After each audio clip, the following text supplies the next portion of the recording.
You ever read a series that's almost too good? Like, you're reading it and you're like, this shouldn't be a thing. I shouldn't be enjoying this as much as I am.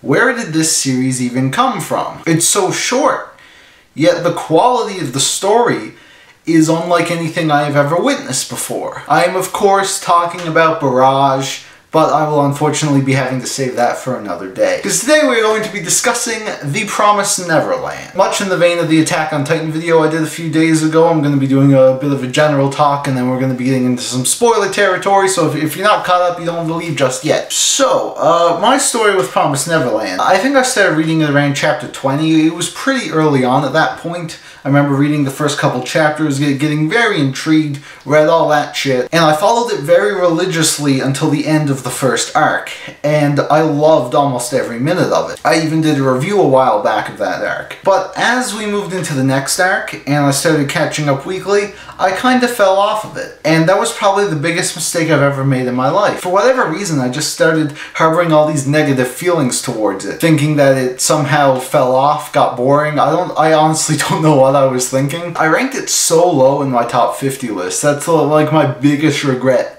ever from this channel, was ranking Promised Neverland so low. So I kind of dropped it. I fell out of the loop. But as it goes on, I keep hearing things from people I know just talking about how great it's been recently. And I'm like, you know what? I've seen the greatness that Neverland can achieve, so I think I am going to catch up. But first I'm going to reread the whole thing, you know, just to refresh my memory on everything. And what a ride that was. Holy mother of God. So for one, while reading it again, of course I didn't have to wait weeks for chapters to come out. And all of the complaints I had about the series at first kind of went away, because those are really only nitpicks that were really brought about because, you know, every week you get a chapter. If you don't like something about it, it really sticks with you.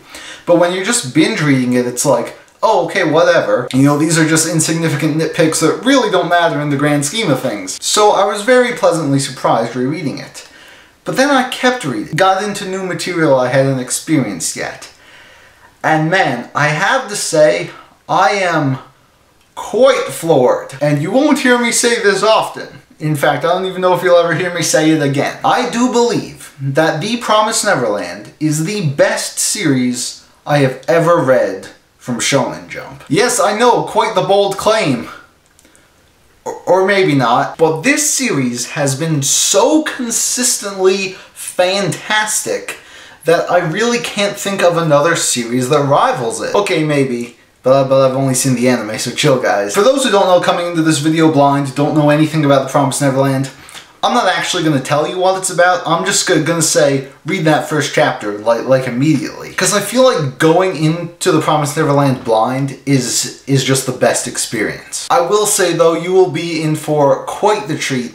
Excellent, fantastic writing. It's really smart writing, along the veins of Death Note. Lots of plotting going on, a lot of suspense. Easily one of the most suspenseful manga I've ever read. And man, is it dark. It's so fucking dark. Again, I think this may be the most mature series in terms of subject matter that I've ever read from Shonen Jump. Which says a lot, because, you know, while these series are generally intended for, you know, 12-year-old boys, they do get pretty whack sometimes. But the world that these mangaka have created is unlike anything I've seen before. It's such a fascinating take on, like, a dystopian alternative world. Oh, and the characters are great. Like, the thing about these main characters is that they're super smart, just by nature. So lots of interesting things are always happening. They're always coming up with, you know, their little schemes and whatnot. We have some of the best, most memorable, most intimidating villains I've seen in Shonen Jump. And the best part is it never loses any of this quality, never loses steam at all. I'm caught up now, chapter 113, and the last handful of chapters have been so fantastic. It's kind of unbelievable how good they've been. But I think the most interesting thing about The Promised Neverland is that it's actually ending soon. You're saying, what? Well, there's like, what, 10, 11 volumes out? Yeah, a few weeks ago we got started on the final arc of the series. Now, we don't know how long it will be for, but I really don't see it lasting longer than 5 or 6 more volumes. So there's like only a year left in its run. And I can respect that. I really, really can.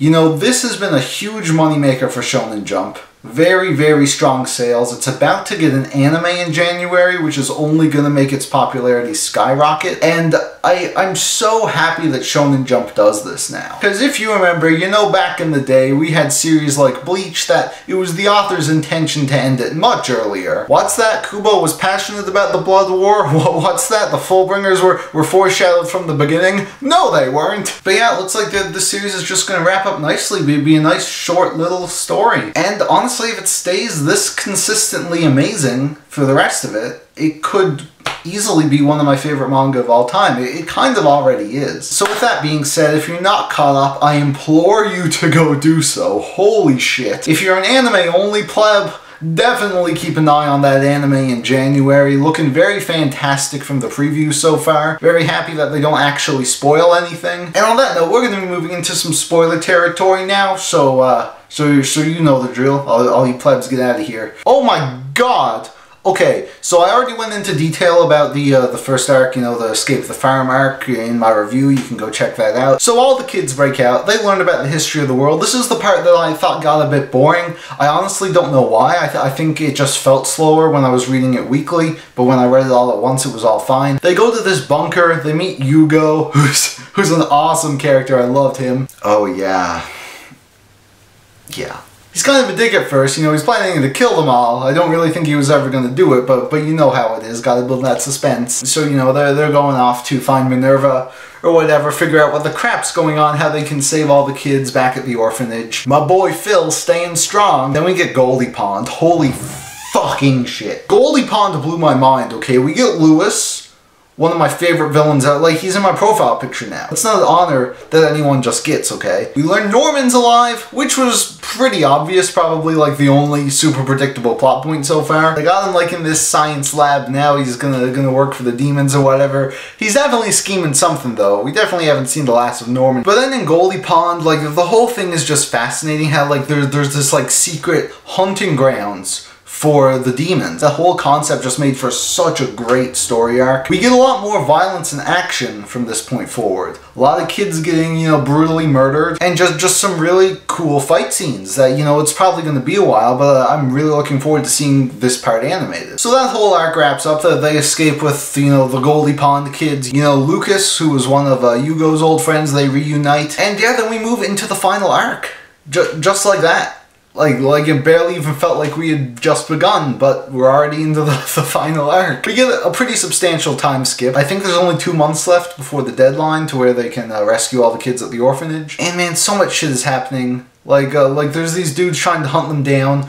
Yugo and Lucas end up losing their lives in probably the most badass way possible. This motherfucker, he ends up surviving, which I thought kind of sucked. I'm like, oh my god, their death was for nothing. Are you serious? He's gonna be sticking around now? Nope!